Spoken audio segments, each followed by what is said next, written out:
Okay, we're going to do some work on some circle problems, starting with circles that touch, don't touch, or intersect. So here's an example of two circles that touch. So they've got one point of contact. We can see that what would be true in that instance is that the sum of the radii, that's R1 plus R2, would be equal to the distance between the centres. And if circles touch externally, then that would be true. So radius 1 plus radius 2 would be equal to the distance between the centres, and that's if the circles touch externally. Now then we've got a scenario where the circles may touch internally. Now, this time what's true is that the distance between the centres is equal to the bigger radius take away the smaller radius. So there's the bigger radius, there's the smaller radius. If you take the smaller radius away from the bigger radius, you will get the distance between the centres. So that would be R2 minus R1. R2 is from the bigger circle. Okay, so we would prove that circles touch externally when we find that the distance between the centres is equal to the sum of the radii. We would prove that circles touch internally when the distance between the centres is equal to the difference between the two radii. Okay, then we've got circles that do not touch, and what we can see here is that the distance between the centres is definitely greater than the sum of the radii, and that would prove that the circles don't touch. Then we've got a scenario whereby the circles overlap, they intersect, and this time the distance between the centres is, as we can see, less than the sum of the radii. So, for circles touching externally, the distance between the centres is equal to the sum of the radii. For circles that touch internally, the distance between the centres is equal to the difference between the radii. For circles that don't touch, we'd prove that by finding that the distance between the centres is greater than the sum of the radii, and for circles that overlap and intersect, that is, the distance between the centres is less than the sum of the radii. Okay, let's try an example. Two circles have the following equations. The first one is x minus 14 all squared plus y minus 16 all squared is equal to 100. And the second one is x squared plus y squared plus 12x minus 2y minus 188 is equal to 0. The question then says, show that these circles touch externally at a single point. Okay, let's first of all establish the circle centres. So the circle centre here then will be 14, 16.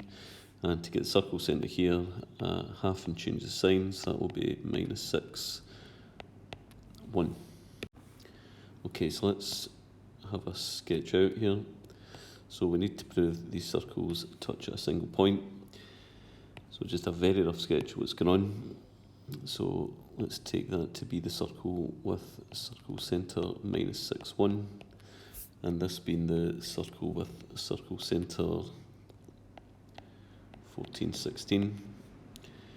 Okay, so let's first of all find the distance between the centres. We can do so using Pythagoras. So we need to find the length of this line. Okay, so from minus 6 along to 14, that would be 20 units along. And from 1 up to 16 rather, that would be 15 units up. And I'll call that dBc for distance between the centres. Okay, so dBc squared is equal to 20 squared plus 15 squared. dBc squared equals 400 plus 225. dBc squared is equal to 625. dBc is equal to the square root of 625, and dBc is equal to 25. The distance between the centres is 25 units. Let's now establish values for radius 1 and radius 2. Okay, so this circle here is in the form x minus a all squared plus y minus b all squared is equal to r squared. So r squared is 100, which means r is equal to 10. So the radius of this circle here is 10. Let's find the radius now of the circle, and we'll use our formula in the formula sheet. That's r equals the square root of g squared plus f squared minus c. So that's the square root of, well, remember that this is 2g, so g will be 6, so that's 6 squared. F is minus 2f is minus 2, so f will be minus 1, so it's minus 1 squared, and this is plus c, so minus c would be plus 188. The square root of 36 plus 1 plus 188. Square root of 225, which is equal to 15. Okay, so r1 plus r2 equals 10 plus 15, which is 25. We see that the distance between the centres is also 25, so circles touch since 25 equals 25, DBC equals 25, and R1 plus R2 equals 25. Okay, next question. Let's go for two circles have the following equations, and we're given a sketch as well. So we've got a circle here which has the equation x squared plus y squared minus 28x minus 16y plus 160 is equal to 0, and a circle here which has equation x squared plus y squared plus 20x plus 20y plus 164 is equal to 0. Question then says find the smallest distance between the circles. So I'm looking for, in a straight line, that length between there and there. As we can see, that is the distance between the centres. We can also see that this circle has a radius and that circle has a radius. Now we can see that if we gather this radius and this radius together and add them together and subtract it from the distance between the centres, which is the red line, that will then give me the smallest gap between the circles. Okay, so let's first of all find the distance between the centres. We'll need the circle centres first. So circle centre here, so I'm going to half and change the sign of minus 28 will be 14. Half change the sign of 16 will be, minus 16 will be plus 8. So the circle centre there is 14, 8. And down here, half and change the sign, and that will be minus 10, minus 10. Okay, so horizontal movement between minus 10 and 14, that's 24 units along. Vertical movement from minus 10 up to 8, that's going to be 18 units up, and I'll call this DBC, distance between the centres. So distance between the centres then will be equal to 24 squared plus 18 squared. So DBC squared is equal to 576 plus 324. DBC squared will be equal to 900. DBC equals the square root of 900. So the distance between the centres then is 30 units. Okay, now let's find radius 1, so I'll call that there radius 1. So R1 will be equal to the square root of g squared plus f squared minus c. That's the square root of, well, that's 2g, so g will be 10, so that's 10 squared. 2f is 20, so f squared will be 10 squared minus 164.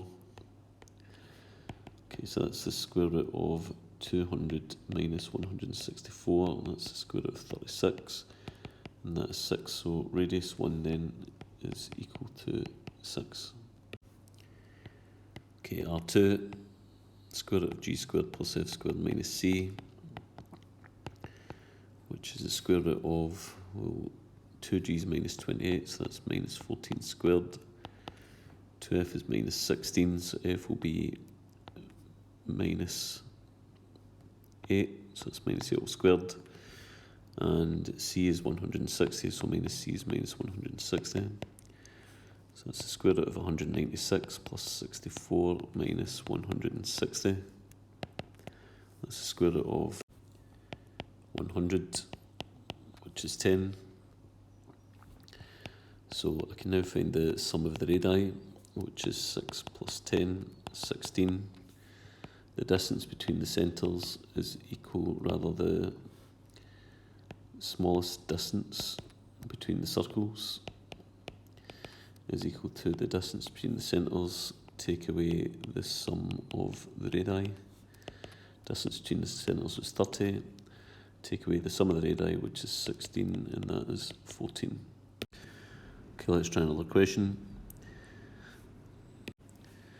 Two circles have equations as follows. First one is x plus 8 all squared plus y minus 2 all squared is equal to 45. The second one is x squared plus y squared minus 8x minus 16y plus 35 is equal to 0. Part A says show that the circles touch at a single point. Okay, so let's sketch what these circles might look like. First of all, we've got a circle centre here, which would be minus 8, 2, and a circle centre here, half an invert, and that will be 4, 8.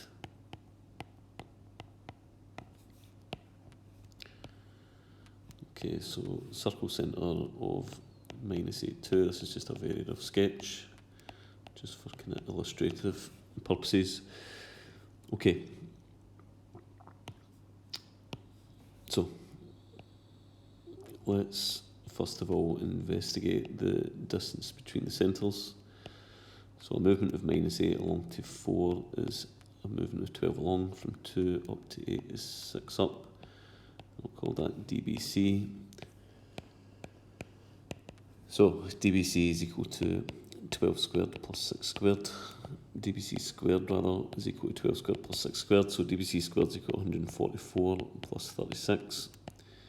DBC squared is equal to 180. Okay, so DBC squared equals square root of 36 times 5. And that is 6 root 5. Let's now investigate the radii. So let's go for radius 1, and let's concentrate on this circle. So we can see that the radius squared is 45. So the radius then would be the square root of 45, which can be written as root 9 times 5, and that is 3 root 5. Okay, let's go for radius 2, and this is to the circle here, which is written in the general form. So that is the square root of g squared plus f squared minus c. That is the square root of 2g's minus 8, so g will be minus 4 squared, plus 2f is minus 16, so f would be minus 8 all squared, plus c is 35, so minus c would be minus 35. So that's the square root of 16 plus 64 minus 35. Okay, and that is the square root of 45. Root 9 times 5, and that is 3 root 5. Okay, so the distance between the centres is equal to 6 root 5. Radius 1 is 3 root 5. Radius 2 is also 3 root 5. So R1 plus R2 equals 6 root 5. So 6 root 5 equals 6 root 5. DBC equals the sum of the radii. Therefore, circles touch at a single point. Okay, part B says find the point of contact. Okay, so by bringing the circle in, this is the point of contact. We know that this radius is 3√5 and this radius is 3√5, so the radii are the same length, which means this must be the midpoint. So it's just a simple case of finding the midpoint between the extremities of this line. So it's x1 plus x2 over 2, y1 plus y2 over 2. So it's minus 8 plus 4 over 2, 2 plus 8 over 2. Minus 8 plus 4 is minus 4, minus 4 over 2 is minus 2, 2 plus 8 is 10, 10 over 2 is 5, so the point of contact is minus 2, 5.